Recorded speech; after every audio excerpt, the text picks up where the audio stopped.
Today நம்ம வந்து எறா தொக்கு தான் செய்ய போகிறோம். அதுக்காக கடாயில் வந்து எண்ணெய் போட்டுக்கலாம்.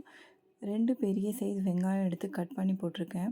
அதில் லைட்டாக உப்பு போட்டு வெங்காயத்தை நல்லபடியாக வதக்கலாம். வெங்காயம் கொஞ்சம் ப்ரௌன் கலரில் மாறினதுக்கப்புறம் இதில் 2 பெரிய சைஸ் தக்காளி எடுத்து கட் பண்ணி போட்டிருக்கேன். தக்காளி வந்து நல்லபடியாக வதங்கினதுக்கப்புறம் இதில் லைட்டாக மஞ்சத்தூள் போடுங்க. அப்போ தான் வந்து தக்காளி கொஞ்சம் சீக்கிரமாக வதங்கும்.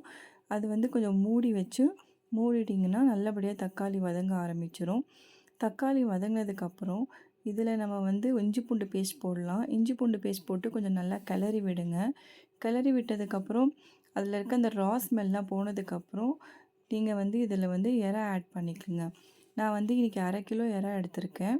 அந்த 1/2 கிலோ எறா வந்து இதில் நல்லபடியாக ஆட் பண்ணிவிடுவேன். ஆட் பண்ணிவிட்டு நல்லபடியாக கிளறி விட்டுங்க. கிளறி விட்டதுக்கப்புறம் நீங்கள் வந்து இதை வந்து ஒரு மூடி போட்டு மூடிடுங்க. மூடினதுக்கப்புறம் அதில் இருக்க அந்த எறா வந்து கொஞ்சம் குக் ஆனதுக்கப்புறம் அந்த தண்ணி பிரியும். அந்த தண்ணி பிரிஞ்சதுக்கப்புறம் வந்து நீங்கள் என்னென்ன தேவைப்படுமோ அந்த மசாலாவை நம்ம ஆட் பண்ணிக்கலாம். இப்போ பார்த்திங்கன்னா நல்லபடியாக அந்த தண்ணி பிரிஞ்சு வந்திருக்கு. இப்போ நம்ம இதில் வந்து தேவையான மசாலாவை ஆட் பண்ணிக்கலாம். ஃபஸ்ட்டு நம்ம ஆல்ரெடி உப்பு போட்டிருக்கோம். நீங்கள் பார்த்து தேவையான அளவு உப்பு போட்டுக்கோங்க.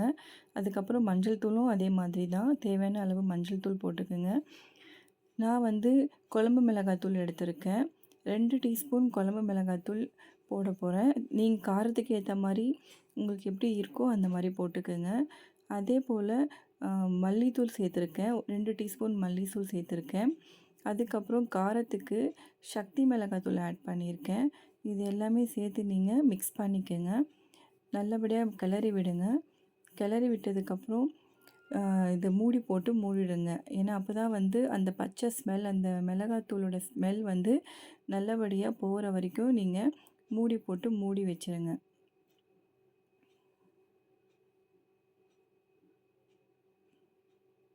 இப்போ பார்த்தீங்கன்னா நல்லபடியாக அந்த ஸ்மெல்லாம் போய் கொஞ்சம் கெட்டியான அளவு மாதிரி வந்துருச்சு.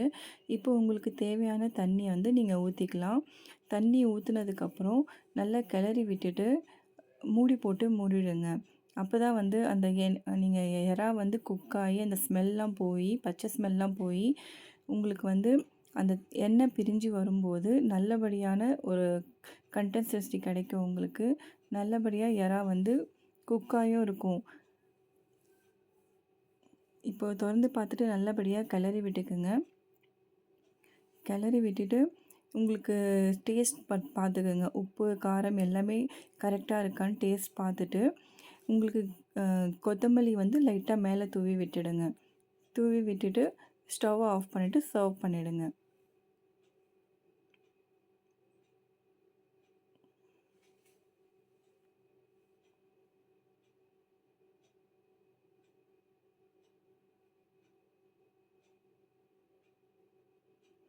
இப்போ எறா வந்து நல்லபடியாக குக் ஆகிடுச்சு. இப்போ நீங்கள் வந்து நல்லபடியாக சர்வ் பண்ணிக்கலாம். இது வந்து சூடான சாதத்துக்கு சாப்பிட்லாம். இல்லையா கிரேவி மாதிரியும் வச்சு நீங்கள் சப்பாத்திக்கு, தோசைக்கும் நம்ம எடுத்துக்கலாம். இப்போ எறா வந்து நல்லபடியாக குக் ஆகிடுச்சு. இப்போ நீங்கள் நல்லபடியாக சர்வ் பண்ணலாம்.